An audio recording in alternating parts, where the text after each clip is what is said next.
This is a very sad day for America. Donald Trump dénonce un procès stalinien, une chasse aux sorcières, et plaide non coupable alors qu'il est accusé d'avoir comploté contre la victoire de Joe Biden en 2020. On fait le point sur ce qu'il risque et pourquoi il est accusé.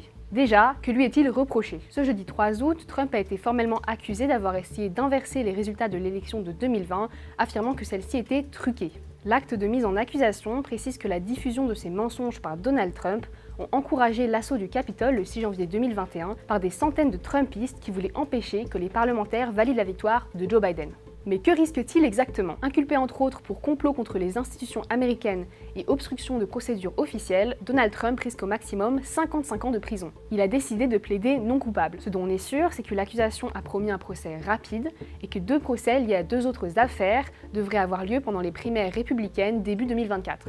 Car oui, ce n'est pas sa première, ni sa deuxième, mais sa 3e inculpation. Après l'affaire de Manhattan, où il est soupçonné d'avoir versé des pots de vin à une ancienne actrice pornographique pour acheter son silence, et après l'affaire des documents classifiés. Le milliardaire aurait conservé dans sa résidence en Floride des documents confidentiels après avoir quitté la Maison-Blanche. Évidemment, c'est archi interdit. Pour le moment, il est encore trop tôt pour connaître l'impact de ces inculpations sur sa candidature aux élections présidentielles de l'année prochaine, même si ces accusations ne l'empêchent pas de s'y présenter. Mais tout ça n'a pas l'air de déranger ses électeurs. Selon un sondage datant de fin juillet, Donald Trump devance de 37 points son principal rival républicain, Ron DeSantis, le gouverneur de Floride.